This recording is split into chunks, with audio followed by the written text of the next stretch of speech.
Hey everybody, it is October 28th, 2018. Just finished a recital today, which is awesome. It's out of the way. Don't have Not to what I've do. heard. Oh man, yeah. No, it was fine. It's one of those things that you're just glad it's just another thing to get out of the way and get done with. But So what it's Caleb's saying, he put a lot of work and effort into this recital. DMA. Um, Yeah, so it's October 28th. We're hanging out with a cool guest of one that's a little different. We've been getting a little different each episode, I think. We're doing a good job. So today's guest, episode 11, is a percussionist, composer, educator, and all-around musician from Colorado's Western Slope. Specializes as a handpan player, a new and unique percussion instrument performing across Colorado and the greater U.S. When not performing, he's an avid composer, arranger, and music producer. He has released 2 EPs to critical acclaim, which have been featured on such places as Pandora Radio. Additionally, he serves as an educator for various area institutions in the Western Colorado. He is currently pursuing his undergrad studies in music at Colorado Mesa University. And he was man, I just realized we've gone through the World Percussion Group I was about circuit. to say, We're gonna collect them all at some point. yeah, you got to catch them all. Yeah, we're doing the Pokemon thing. So please, without further distraction, welcome, Mark D'Ambrosio. How's it going? Hey, it's going great, guys. Thank you again so much for having me. It's a pleasure to be here to talk to you and Chris. Happy to sit down and pick your brain a little bit at the world of percussion. Yeah. Can't believe we're just going through the WPG roster at this point. Oh man, yeah. If one of those people is listening, well, I promise we'll get to you. Just give us like 3 months or 4 months. We'll talk to you tomorrow. Yeah, we'll talk to you tomorrow. We'll just knock them all out in one big group, one big group call. Oh man, yeah. So how close are you to being done with your undergrad? Right. So last spring, I finished up my senior recital. So I'm finished with all of my degree work. I'm all done. I'm just sticking around here in Grand Junction for another semester to finish up a class or two and just kind of getting my life, settled right now. I'm going to be moving out of the Grand Valley here in December. At the end of December, I'm going to be moving. But yeah, I just finished up my bachelor's degree. Right now, I'm sure you guys can relate. I'm a little burnt out at this point. I'm pretty exhausted. So grad school is definitely on the horizon, but I'm just taking a little bit of a break to kind of weigh my options, kind of feel it out a little bit, and to pursue some of these things that I'm doing right now before I dive into that whole world. But yeah, I'm just about done up here, and it's been a really great time out here in Grand Junction. Yeah, I feel like, man, the people that there's lots of successful people, but some of the people that are doing well, I feel like they took time off between degrees to like gig and teach and Build that resume. Yeah, build their resume. And I think it's totally worth it. And it gets rid of the burnout. I'll say that absolutely. The mental break that it gives sometimes is wonderful. Oh yeah, I couldn't imagine doing all three back to back. I took time off between both of them, or all three of them, and it was totally worth it. Yeah, I totally feel that. I mean, it's a weird balance in one sense. I'm so loaded up with new ideas and new projects and new inspirations that I really want to go pursue. But at the same time, oh man, I'm just so tired. Yeah, always tired. Do you know James Doyle in that area at Adams State? I do. Yeah, I met James a couple of years ago. I think the first time I met him was at one of the Colorado Days of Percussion. And he's a great guy, great educator, and we kind of connected through the Percussive Arts Society out here as well. I was a student representative of PAS for a while out here. And he's doing some awesome things with his program. I actually just was listening to the episode that you guys did with Delaney Armstrong. Really phenomenal stuff. So I'm long overdue for a visit out there. I'd love to go see what they're doing and pay them a visit. Yeah, I'm sure he'd love to have you. Yeah, James is an old buddy of mine and a pretty new friend of Chris's. I'll be down there in the spring. Yeah, it's a great school. It's really weird. It's like this little hidden gem of a place just in southern Colorado. It's crazy. Yeah, absolutely. It's really cool to see the stuff that he's got going down there. But you're totally right. It's like it's pretty rare to see a school of that size with such a awesome program. I mean, they've got a full steel band, don't they? Yeah. Yeah, it's only CSU. I know CSU has a steel band program as well. Yeah. Does CU? I mean, it's pretty cool. To be able to see that, incorporated into more institutions. Yeah. So speaking of steel drums, what's this big? I'm gonna do my East Texas country accent. What's this big upside down steel drum you're slapping with your thumbs and stuff in all these videos? No, so how'd you get in? Yeah, how'd you get into playing handpan? That's such an interesting thing. Right. So the handpan is it's definitely this kind of niche little area of percussion that I just kind of found myself in over the past number of years. Essentially, the instrument it traces its inspirations and its origins to obviously a lot of the steel pan culture from Trinidad, but as well as some South Indian percussion instruments, some elements of gamelan as well. All kind of find this marriage in the instrument, and I think that's one thing that makes it so unique. Kind of the elevator version of the story is that there was this man and this woman in Bern, Switzerland, in the very late 90s, 1999, 2000. Who had been making some kind of experimental percussion instruments for a number of years. And they were former steel pan builders themselves. And they were approached by a percussionist, this guy, Reto Weber, who came to them and said, hey, I think it'd be really awesome if you guys could make some sort of hybrid Gatam steel pan for me. And they're like, all right, yeah, we can kind of see what we can do with that, like a percussion instrument, but it's pitched. So they went through a couple of experiments, and eventually they came out with this thing called the Hang, H-A-N-G, and that's a Swiss Bernese word, which means hand. And that was kind of the birth of the first ever handpan, if you will. Since then, the culture has really exploded, and I think today in 2018, we have more than 100 handpan builders out there in existence, which for me, that it's pretty crazy to say that, but when you think of 6 billion people in the world and there's only 100 people building them, it's still a very niche, very selective sort of side of the percussion world. I first got started into the handpan world, and right around 2009 is when I discovered the first instrument, and I ultimately got my first in 2013. Wow. So you're saying I just like all these words just came together and I understood how people misconstrue the pronunciation, I guess. Yes. So it looks like when you read it, it's H-A-N-G. It looks like hang. And I always thought it was hang too, but then I heard a lot of people say like hung drum, and now I get it. It's just the German pronunciation that I probably misheard and they just heard it as hung. Yeah, exactly. Yeah, the whole thing. I mean, it's a giant fiasco in that Panart, the company that made the first song, they were building for a number of years, and as more and more people started to build their own instruments, they were kind of left in this awkward situation of like, okay, can we call this a hung? Is this our own creation? Is this something derived from them? And that is a copyrighted, patented, or copyrighted term by Panart. So there's a whole legal battle there. So right around 2000, I want to say 2010, Kyle Cox, who is a former steel pan builder, former student of John Wooten, really great guy, he founded this company called Pantheon Steel, and he started creating these things called halos.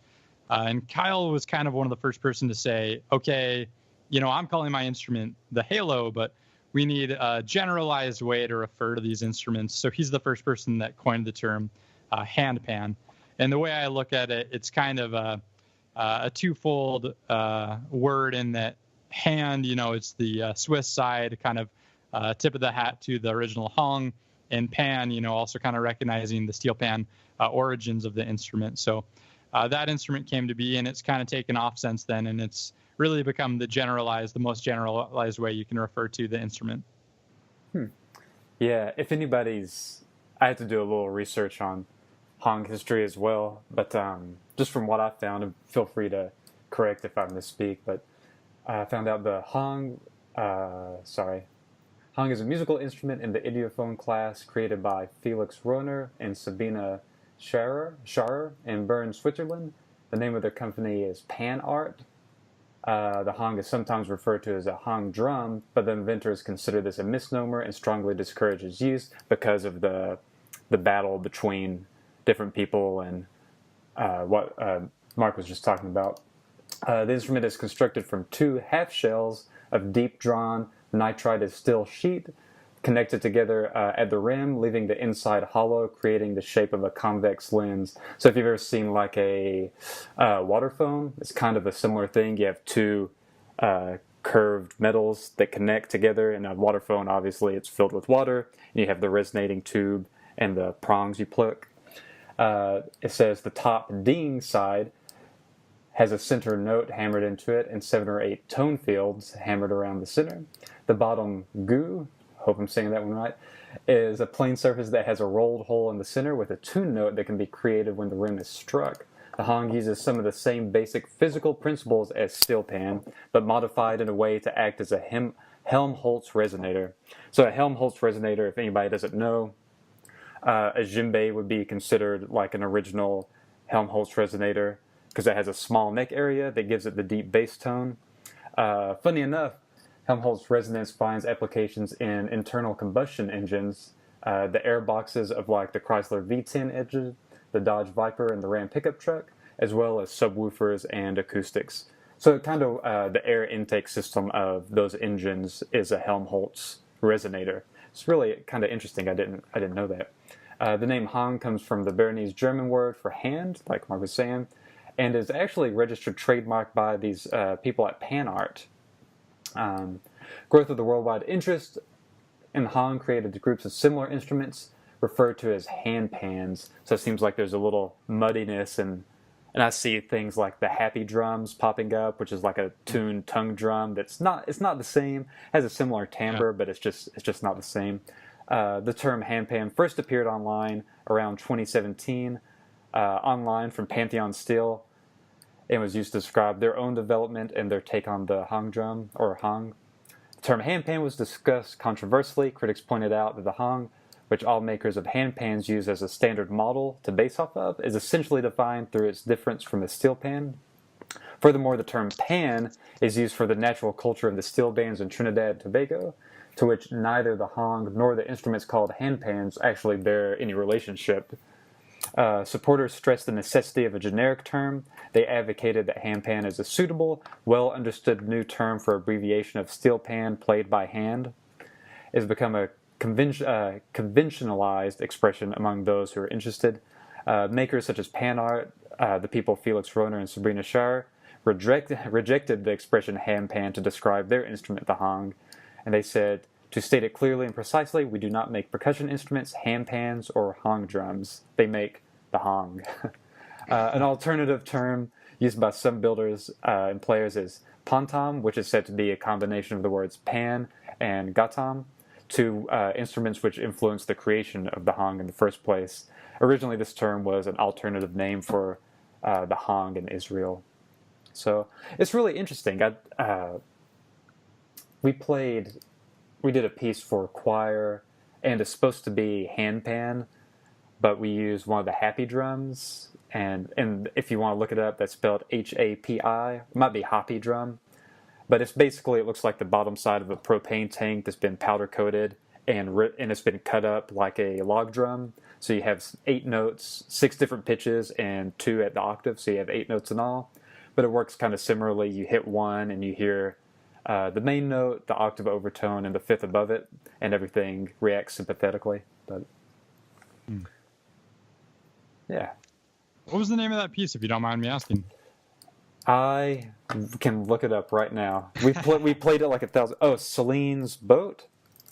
I don't think I've ever heard of that, but I'll have to add that to my list to listen to. There it is. It's called Celine's Boat by Don McDonald. The handpan part is really, really easy. Yeah.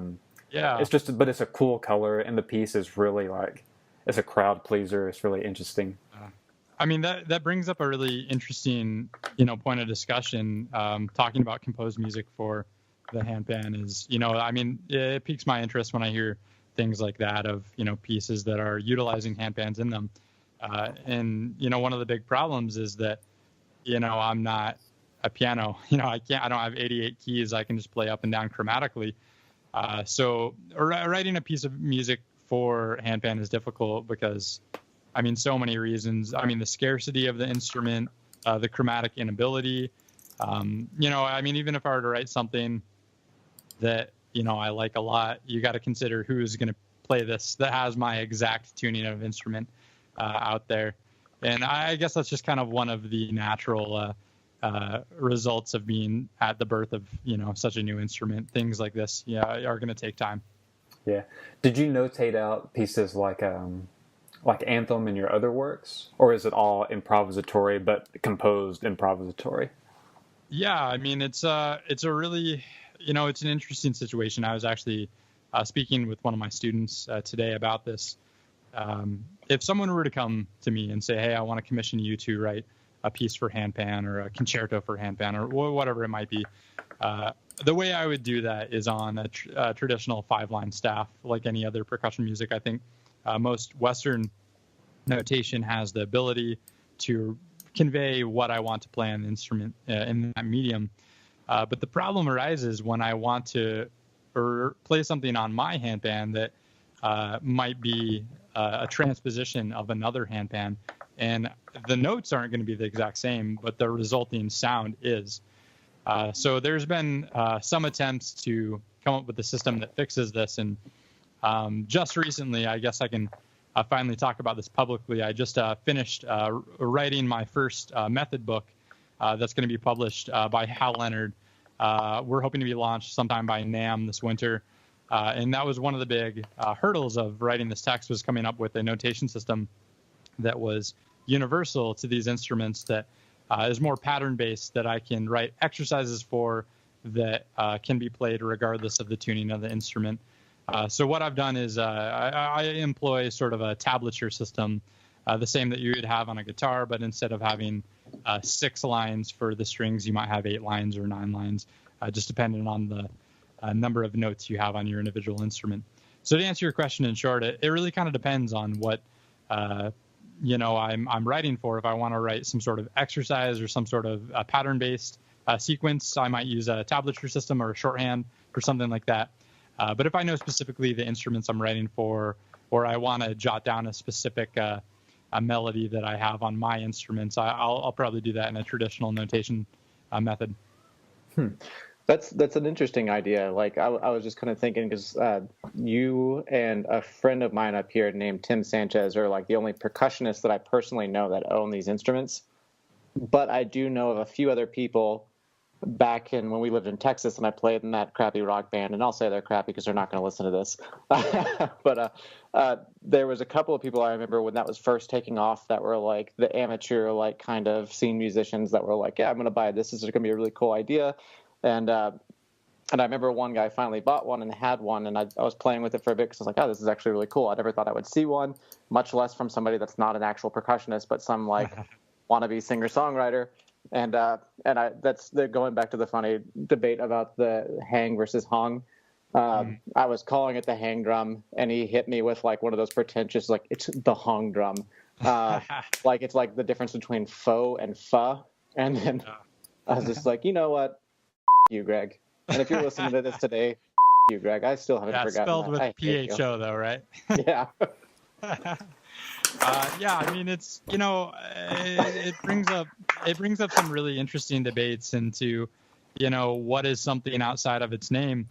And really at the end of the day, I mean, if it quacks like a duck, it's a duck. I don't really care too much about it anymore. One thing that people are always going big into is the adage of drum to the instrument. People really get upset about that, and I don't really particularly know how I feel about that. I can't really think of many instruments in the percussion activity that are referred to as drums that are non-membranophones. The only one I can really think of is a log drum, and that's kind of a name that was, stapled onto that instrument, hundreds of years after it really was brought to life. So, I don't really know, but at the end of the day, you're right. I just try not to get too hung up on it.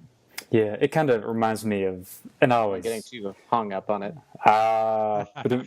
Insert rim shot sound effect.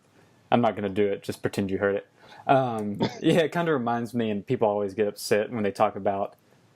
It's like, oh well, we should be playing some more world music. Well, what is world? And it's just like, no, dude. It's just like it's a term of convenience.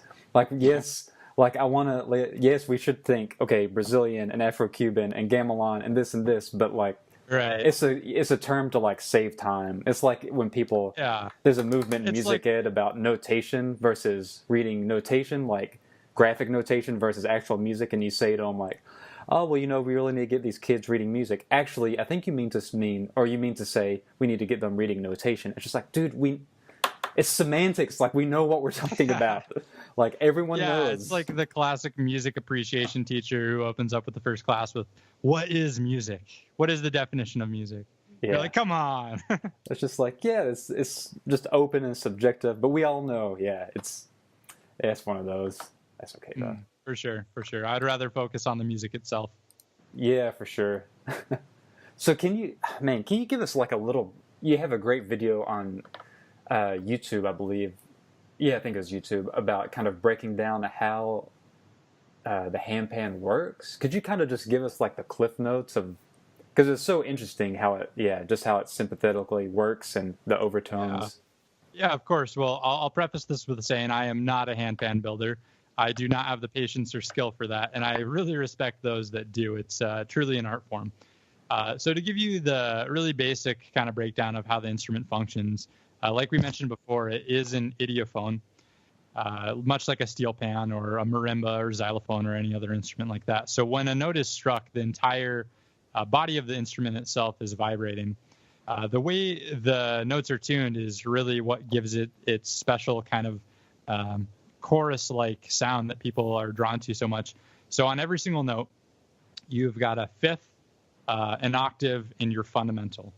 And when it's struck, all three of those pitches are kind of sounding in unison, which gives it that really nice sound to it. Instruments that are tuned really well often have a very nice bloom, is often what it's called to the instrument, or sympathetic resonance might be another term. So when I'm striking one note, the harmonic overtones on that note are activating many other notes on the instrument. So that can add to a really nice sound to it. In addition, there's a lot of percussive sounds that have been added throughout the years. Those are becoming increasingly popular, such as pitch bends that you can do on the specific notes, different clicks and shoulder tones and bumps, and activating the Helmholtz resonance. There's really just isn't a limit to the number of things that you can do on the instrument, and I think that's probably one of the things that I like about it the most. That's cool. So it kind of makes me wonder, because I know like steel pans, you need to get them tuned every 5 to 6 years, hopefully, if they're getting played a lot. So you need to get your hand pans tuned up every so often? Yes, absolutely. The same way that you would a steel pan or really any other percussion instrument out there. And that is where things get a little tricky, because, just as few as the few builders there's just as few people who are capable of retuning these instruments. So I try to get my instruments tuned once a year, if not more. The last time I had mine tuned was in just last August, I want to say. Just last August, I had them tuned up. And just yesterday, I was playing a B flat on one of my instruments, and I'm like, well, that's out. So my, my hands are kind of tied. I would just destroy the instrument if I ever tried to tune it. But like I said before, luckily there's more and more people building these instruments. So there is one handpan builder in Colorado that is Arcana Instruments, Josh and Jared out in Colorado Springs. Really nice guys. And if I ever found myself in a situation where like I dropped my instrument on the concrete and I had a show that night, I would at least have them right around the corner that I could run an instrument out to and get them tuned. But ideally, I always like to bring the instrument back to its original maker, because they obviously know it best. Yeah, right. Are there any other, because I feel like there's so many brands, and now it's getting to the point, it's getting popular enough where like the knockoffs are starting to pop up. like the Yeah. $300 pans. Oh boy. Well, I mean, it's a tricky issue. One thing that I tell people is that, as we were talking about earlier, there is still a large population of people who adhere to the idea that anything is not a Hong is just a ripoff. It's some sort of scam. And that's not the case at all. That's not the case. I think the Hong holds its own right in the history of the handpan and music. It's a beautiful instrument, but with a lot of the things that pan art was trying to do with the original instrument, those have been built upon and accelerated to such an extent with these new builders that it's things that we never could have dreamed of in the year 2000. But with that said, there are a lot of scams out there. I mean, you can go to eBay right now and probably blow $2,000 on an instrument that's going to not work for you at all. So, to people just getting into the instrument and just getting into the handpan scene, I tell them, you got to be very careful. Ideally, try to play a number of instruments before you commit to purchase, maybe talk to the builder. But that goes with anything, you just got to know what you're doing. And I think those people are getting weaned out, the knockoffs, the ripoffs, the people who are just in it for the money, because thankfully, due to the number of high quality instruments we have out there, they're kind of knocking out the low quality ones. Man, that's good. Yeah. So you're organizing, is it now yearly, the Steel Mountain Handpan Gathering? Yeah. So Steel Mountain is really a labor of love. It started as just kind of an idea between myself and a friend of mine, Clint Wilcox of Fort Collins, a number of years ago. I believe the first time we talked about it was 2014, 2015. And the handpan is a really unique scene in that, since it is so small, since it is so niche, the very few players that are out there are very close and very connected. So there's been this insurgence of handpan gatherings are called. It's kind of like just an ability for players to get together, share some music, learn about other instruments, and just have a good time. The first one was, I believe, in the year, maybe 2009 or 2010. That was held in the UK. That was called Hangout UK. Since then, more and more have popped up. There's Hangout USA, the American version. There's Pantasia, held out in California. And now there's Steel Mountain, which is held in this last year, Estes Park, Colorado. So this was our second year of Steel Mountain, and it was really a blast. We had just over, I want to say, 120 people from all across, really the world, all across the country. We had people from Hawaii, Brazil, Italy, France, Mexico, I want to say, just all over the place, kind of convened to learn more about the instrument and kind of share in this mutual love that we all have for this little culture. So Steel Mountain, it's going to be a yearly thing. We're kind of late summer, early fall, and it looks like we're going to be in Estes Park for the near future. Wow. That's awesome. Yeah, that's crazy. That's so many people. It really is, yeah. Do y'all go into Rocky Mountain, or do you just stay in the downtown area and freak people out?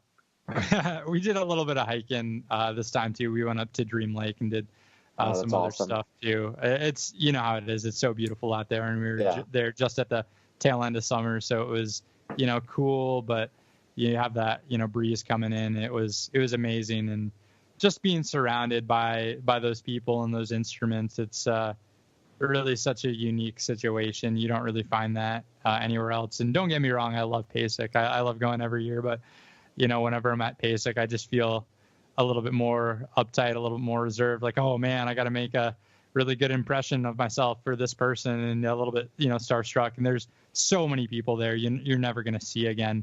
But it's something like this, it's a little bit more intimate, and that you get to know everybody, and everybody kind of gets to know each other and their instruments and share stories. So it's great. It's great. I think we're probably going to cap it at right around the 120 mark. I don't ever want to see it get too gigantic. Do they all bring their own pans? Yeah, that's something that has been changing over the years. I remember, to give you a little bit of insight about how the early gatherings worked, is that I remember at the first Hangout USA, I know at the first Handpan Gia, the way that handpans were sold was that maybe one or two handpan builders would come to the event, and they would come with an instrument. And everyone attending the gathering would write down their name on a piece of paper, and all those pieces of paper would go in a jar. And they would draw from 40, 50, 60 different names there. And the person's name that came up got the opportunity to buy the instrument. So It's such a weird concept to explain to people. It's like, oh man, what did you win? Oh, I just won the opportunity to spend a few $1,000s on an instrument. It sounds so weird saying that these days, but things have definitely changed a lot. In Steel Mountain this year, I would say almost every single person had an instrument of their own, just because there's so many more being built. But with that said, there's still people who came to the gathering who, I really want to welcome to events like this, who have never even heard the instrument before or never even touched one. And those are really my target audience. I think the people who are just discovering the handpan for their first time it's really special when you get to be a part of that. Yeah, for sure. It reminds me of if the few times I've never been to many drum circles, but I think I've been to one or two that were organized, and I've seen the ones at PASIC that they try to make happen that don't always happen so well. But there's always there's the person coordinating it, and then there's the 90% of people going along, and then there's the 10% of people just doing hertas, just at fortissimo as loud as possible. And then there's the 1% of people that are just pitch bending congas all day. But yeah, there is nothing worse than when you're sitting in a room of 30 handpans and they're all in different keys. Oh man! God forbid some of them are tuned to 432 hertz. I would like to hear it. Oh, it is just, oh man, nails on a chalkboard does not even begin to cut it. I would like to hear 100 different key handpans all playing together. I just want to hear I'm sure there's the Stockhausens of the world that would really appreciate that sort of stuff. I mean, it brings up some interesting potential. I mean, if I had somehow 88 notes of different handpan pitches, I'm sure I would go a little crazy with that.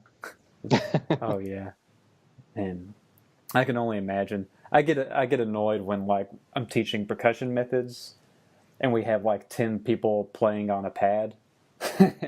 That just that enough is enough to get under me. Cool. Yeah. Do you have any?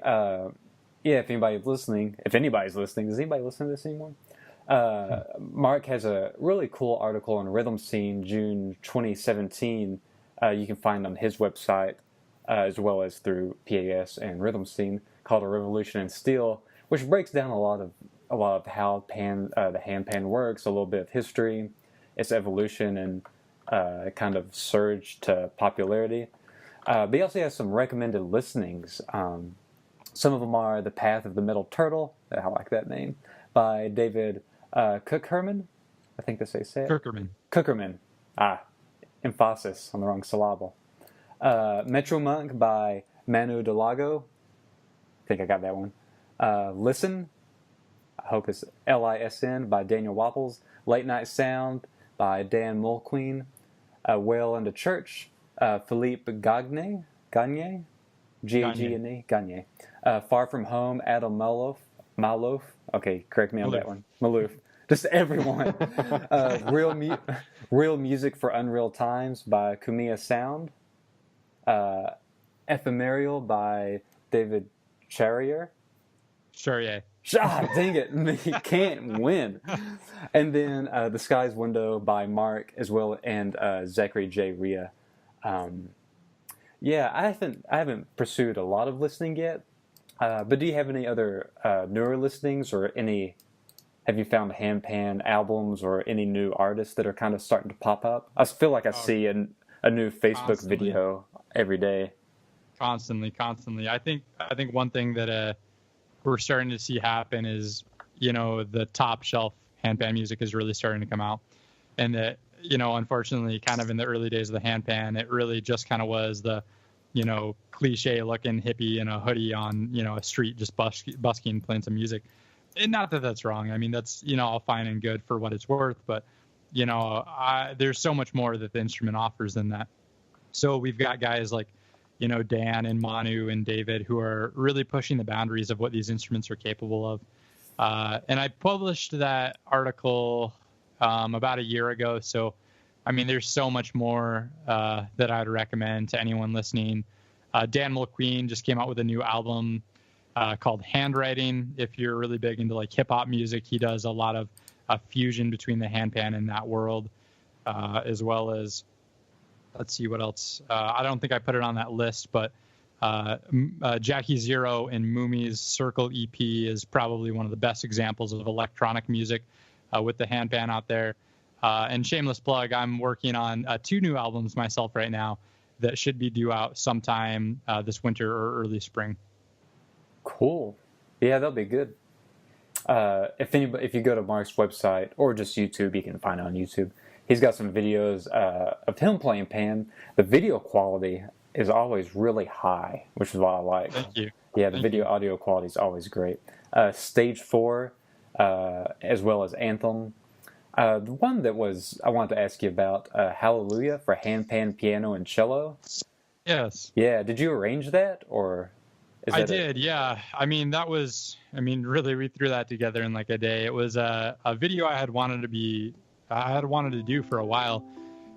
In 2014, a very prominent handpan musician, Dante Bucci, passed away, and it really rocked the handpan world. It was unexpected. He was far too young, and I only met Dante once. That was at Hangout USA 2014.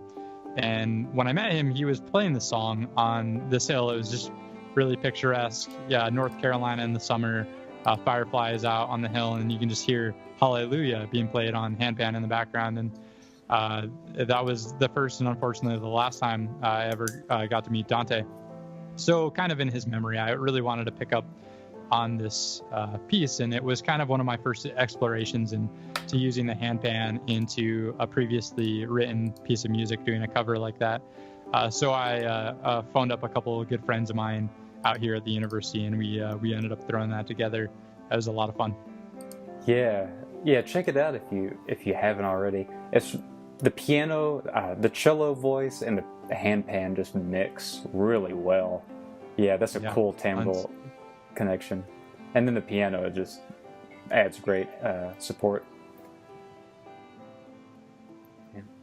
Cool. That is one thing I've been looking to get a little bit more into, is doing some transcription work for the handpan. Now that I've got more instruments than I know what to do with, I've been looking at doing a couple of the Bach cello pieces, some violin stuff.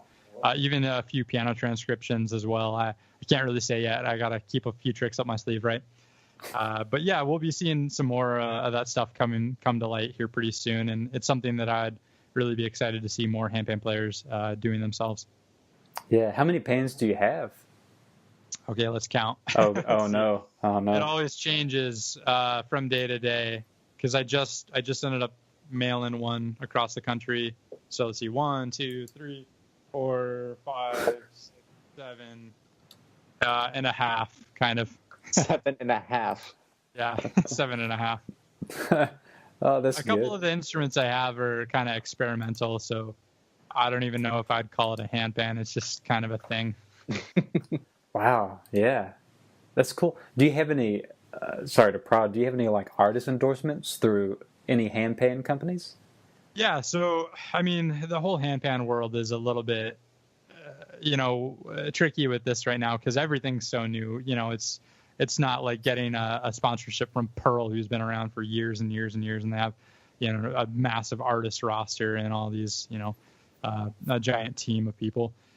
So for me, definitely, I am proud to say that I play instruments made by Ayasa Instruments, as well as Tacet handpans out in Brazil by my good friend Rafael Darko, as well as many other good instruments. But those are the two I'd really like to stand behind, as well as I'm a really proud endorser of Panji Bags, which make some amazing cases for these instruments right here in Ridgeway, Colorado.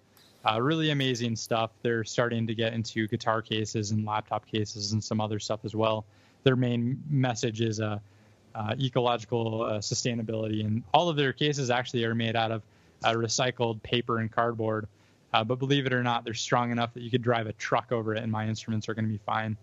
Wow. It's actually impressive. Yeah, that's crazy. Yeah, I'm trying to. Yeah, I've been telling them. I mean, I was like, man, there's a lot more in the world of percussion you guys could get into that I'm sure people would like. Yeah, and speaking of recycled, you're with Beetle as well. Yeah, so I guess I can't say too much into that right now, but there's definitely some stuff in the works there. Nothing really official I can say yet, but I'm very happy to have been supporting their company really from the beginning, and I'm sure Chris as well noticed being a Colorado resident, when they first started building their pads, I was really struck not only by the craftsmanship and attention to detail and how awesome of a product they were, but it really hit home for me, something that benefits this area of Colorado so much. Yeah, absolutely. Yeah, that was an interesting part about being here, and I remember like one of the first hikes that I went on after getting here and like seeing all of the trees and stuff out here. I was like, oh wow, that's like a bigger impact than I would have thought. Because I remember first hearing about them when we were back in Texas and being interested in it. But like, yeah, that first time you get out there and you see those like pine areas that are still standing, it's that was huge. That was a lot bigger than you would think. You're like, yeah, beetle infestation. That sounds kind of inconvenient. It's like, oh no, it was big, and it did a lot. And so the fact that they're kind of working to use something that a lot of people can't use anymore, and then not only that, but the reforestation projects they do is really it's really great to be a part of. And they're partnered through CSU with that, aren't they? Yeah, I know they use the forestry department over at CSU with it, and I think they use the CSU forestry department. That's awesome. Well, Mark, do you have? I'm trying to add more non-music questions because music's like boring and stuff, and nobody likes to do it. Yeah, who cares? We should all go get real jobs. Be like a investment banker. Really, this is just a stepping stone to break into my medical career. Yeah, I'm still hoping my garage band can make it personally. Do you have any hobbies outside music? I'm always interested to see what people do. Yeah, I mean, I think that's one thing that I've really been trying to kind of force on myself actually for a number of years now, and that I've kind of jokingly said to a number of my colleagues throughout the years that if there was one class that I wish would be added to a most undergrad music degrees, it would be something like work-life balance or just like hobbies 101, how to do something that has nothing to do with music. So I find it important that I just need to make time in my life for things that have nothing to do with music. And that for me, I mean, it's a couple things. I love longboarding. It's something that I've done since I was a kid. It's a good way to stay in shape, and in Colorado we're spoiled with some really good places you can go, so I do that a lot, as well as a little bit of graphic design. I dabble in that as well myself, which is interesting. I meet a lot of people who are like, oh, really? I do graphic design full time and I play music for fun. No, I'm kind of the opposite. I do a little bit of that on the side. It just kind of helps me think, I guess. And I've done a number of logos and stuff for friends. But yeah, I wish I could add more to that list. I guess now that I'm finishing up my degree, that'll be my next big project. Finding other things to do. It's like Caleb and his drinking like your sparkling water ordered through Amazon and stir frying Spam. Don't judge me. I wish I was joking, but that's actually true. I don't do it as much anymore. I don't think I can add drinking to my list of hobbies, so we'll leave that one off there. But I do enjoy my craft beer, so. Yeah, oh man. Colorado has some good craft beers. Fort Collins is second most craft breweries per capita in the U.S. Yeah. Wow. That's crazy. Yeah, that's impressive. I didn't know it was that many. That's a lot. There's at least 3 or 4 here. at least. Wow. Yeah, I find hobbies are hard to they're hard to get into. Like I feel like I don't have any hobbies. It's just like it's like, well, I guess I'll just hang out for a little bit, but I don't have like a hobby. Like I just haven't found one yet. And I I know recommend knitting. knitting. I've had friends that knit and they really enjoy it. Like it's because you have to like just sit and do it. But I've never tried it, but I feel like it'd be okay. I mean, if you've ever played Swerve, you're halfway there anyway. Hey, there you go. You're done. And yeah, a lot of people get into exercise recently. I feel like everybody's getting into like, oh, my hobby's like running. I'm just like, really? I mean, that's cool, I guess. Yeah. It's I don't know. I'm not a fan of inflicting pain on my body. Yeah. Do y'all know the comedian Bert Kreischer? I think it is. He's a really he's like a heavier set guy, but he has a bit that's gone around Facebook where he's called The Machine, and he talks about going abroad to Russia and like drinking with the mafia, the Russian mafia unintentionally, and they like call him the Machine, and it's like this whole story. I heard that, yeah. But he had a thing where I guess he was getting so burnt out on comedy, he started making videos. He started vlogging like daily, and that helped him write better. And then he went to his therapist, and she basically said, yeah, you need a hobby. And he's like, oh no, my hobby is like vlogging. And she's like, no, that's not a hobby. Like you need like something to do, like not something that requires like work and will help your career out. You need like a hobby, like. And so I think he picked up. I think he's doing something with marathons or exercise, but yeah. And then I thought about that. It's like, yeah, all my things I think are hobbies are really just like subcategories of music. Oh yeah, like when you asked me that question, I was tempted to say like, oh, I love recording or I love doing production, but it's like it's not. I mean, it's still kind of part of the same thing. So yeah, it's hard. It's hard to find something that I feel like, especially the arts, you get so tied into what you're doing that it's hard to break away. I think that's probably one of the biggest pieces of advice I would give to myself, as a little 18-year-old kid just starting out, is like, take it easy, man. Like, just go have fun. Go hang out with your friends sometimes. Yeah, for sure. Yeah, hanging out's good. That off time's good. Well, dang. Well, Mark, do you have anything coming up? I know you already mentioned several big projects coming up.